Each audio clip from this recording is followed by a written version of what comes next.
Mesdames et messieurs, bonsoir et bienvenue dans l'invité de la rédaction. Après 20 ans d'existence au sein du Parlement européen et suite à de nombreuses entorses au règlement, l'intergroupe qui réunissait des eurodéputés pro-Polisario a été dissous.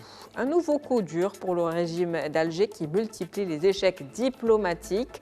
L'intergroupe n'a pas réussi à mobiliser un soutien suffisant au sein des factions parlementaires après les dernières élections européennes. Pour Nassar Bourita, cette dissolution représente un revers de taille pour les soutiens du Polisario. Selon le chef de la diplomatie marocaine, l'intergroupe avait été critiqué pour ses violations des règles parlementaires et son rôle dans la diffusion d'une propagande séparatiste. Cette décision illustre une prise de conscience au sein des institutions européennes qui optent désormais pour une approche plus équilibrée sur le dossier du Sahara marocain. Comment cette décision fait basculer les équilibres diplomatiques en Europe? Réponse ce soir avec vous, Monsieur Mustafa Shimi. Vous êtes politologue et professeur de droit à l'Université Mohamed V de Rabat. Bonsoir. Bonsoir. Alors, un mot sur la symbolique de cette décision, d'abord. La symbolique, c'est un acte diplomatique du Parlement européen qui met de l'ordre dans son mode de fonctionnement et en particulier pour ce qui est ce qu'on appelle les groupes informels. Il y avait un groupe informel qui s'appelait donc groupe du Sahara dit occidental. Le Parlement européen a décidé donc la dissolution de ce groupe interparlementaire. Voilà, donc c'est un acte diplomatique, un signe fort du souci du Parlement européen de normaliser ses relations avec Rabat. Donc cet intergroupe qui a été dissous, juridiquement, quel était son poids? Qui représentait-il? Quelles étaient les limites de son champ d'application? Une précision d'abord, c'est un intergroupe qui a 20 ans, qui a été créé il y a 20 ans et qui avait d'abord pris la forme et la dénomination suivante, groupe dit de paix pour le peuple sahraoui. Ce n'est qu'ensuite qu'il y a eu une nouvelle dénomination, donc groupe dit du Sahara occidental. Ça, c'est le premier point.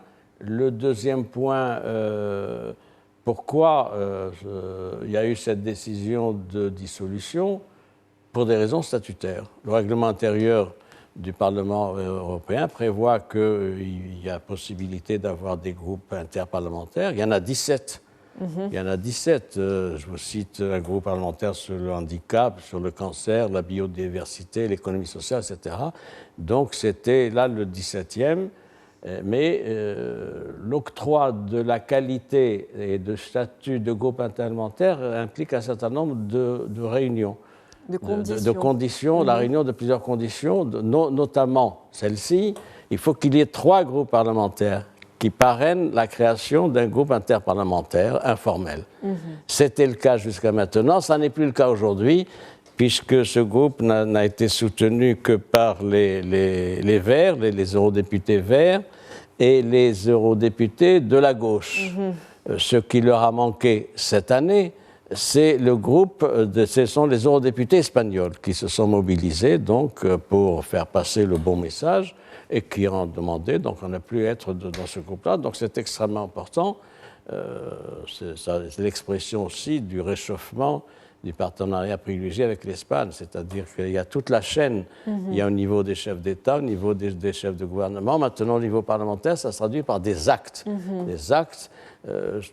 Je vous rappelle, pour le Parlement européen, voici 3 ans, avait pris un certain nombre de résolutions, 2 en particulier, hostiles à l'endroit du Maroc, du fait de l'activisme de ces groupes-là et d'autres petits groupes, etc. Donc voilà une situation qui est normalisée et c'est tout à fait normal que, n'ayant pas réuni les conditions prévues par le règlement intérieur du Parlement européen, il n'y a pas l'octroi d'une autorisation et d'un agrément. Et juridiquement parlant, est-ce que c'est une première ou est-ce qu'il y a déjà eu un précédent? Est-ce qu'un intergroupe a déjà été dissous? C'est arrivé dans la pratique du Parlement européen. C'est arrivé en 2 ou 3 circonstances quand le groupe se divisait, quand il y avait un groupe d'un retrait, etc. Mais c'est important pour nous qu'il y ait cette décision-là. Autre chose aussi, les griefs que nous pouvons faire à bon droit, nous, à l'endroit de ce groupe intermédiaire, qui est un groupe informel qu'il y avait au Parlement européen, sont de divers ordres. D'abord, des fautes, et ça intéresse d'ailleurs l'Union européenne, l'utilisation du logo de l'Union européenne, l'utilisation du logo, donc, alors que c'est un groupe informel. Bien, c'est déjà important. Deuxième chose, il fallait qu'il évite, mais il n'a pas respecté, il fallait qu'il évite, c'est prévu par l'article 3 du règlement intérieur, il fallait qu'il évite la confusion avec des organes institutionnels de l'Union européenne, en particulier les commissions parlementaires, etc. Donc un élément de confusion qui avait été d'ailleurs soulevé à différentes reprises lors des années précédentes. Il y a également un autre point qui est important, le Maroc avait souvent attiré l'attention de l'Union européenne sur ça, le fait qu'un groupe parlementaire comme ça ne doit pas avoir d'activité susceptible d'affecter les relations avec des pays tiers. Il était en faute puisque ces prises de position contribuaient à peser, affecter les relations entre Bruxelles et Rabat. J'ajoute une dernière faute, c'est pour ça que notre ministre des Affaires étrangères, dans son communiqué, insiste également sur ce point. De nombreuses entorses au règlement, les entorses, parmi les entorses, je vous signale celle-ci, c'est qu'un groupe interparlementaire comme ça, informel, ne doit pas avoir de lien avec un État tiers, c'est-à-dire un État non européen. Ce qui n'était pas le cas, puisqu'il avait des liens particuliers avec l'Algérie, qui faisait de ce cadre donc de groupe interparlementaire un lieu donc d'influence, de lobbying, et ça d'agitation, de financement, financement indirect évidemment, on n'a pas de trace, mais on sait qu'un certain nombre d'activités et de manifestations ont été financées par Alger, et tout ça, donc, c'est un retour à la norme, et on se félicite que l'Union européenne décide de faire respecter ses propres textes, en l'occurrence le règlement intérieur. Justement, on va en parler de l'Algérie. L'Algérie qui perd un instrument de pression important au sein de l'Union européenne. Cette dissolution, c'est un nouvel échec, un nouveau revers pour Alger, justement, le régime algérien qui soutenait et qui continue à soutenir activement les séparatistes. Effectivement, c'est l'illustration, me semble-t-il, de nouveau, de l'isolement de la diplomatie algérienne. C'est-à-dire qu'il y a deux groupes qui maintiennent, donc, qui ont proposé la reconduction de ce groupe. Il a manqué le groupe socialiste, on l'a vu, mais l'Algérie n'a pas été capable de solliciter l'appui d'un autre groupe. Je signale qu'il y a 9 groupes d'eurodéputés dans le Parlement européen. Ça prouve les limites de la marge de manœuvre et d'influence de l'Algérie. Deuxième point, c'est un échec diplomatique. Un échec diplomatique parce que c'est un échec frontal, public. C'est extrêmement important, donc ça.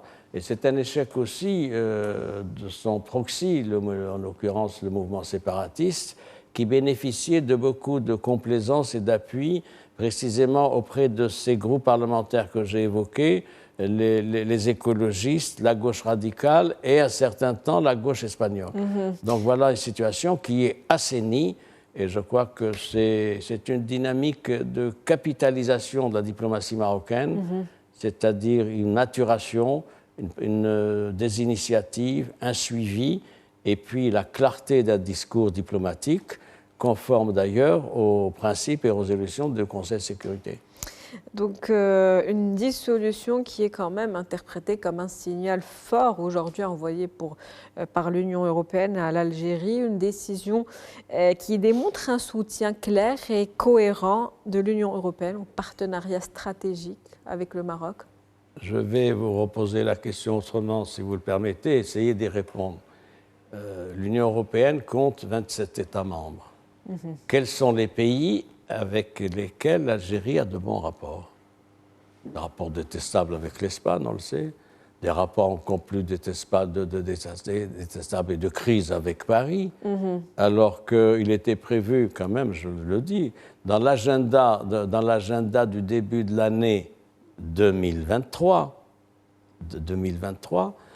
et ensuite 2024, il était prévu en octobre 2024 une visite officielle d'État du président algérien à Paris. Donc, vous voyez où nous en sommes. C'est une situation extrêmement compliquée.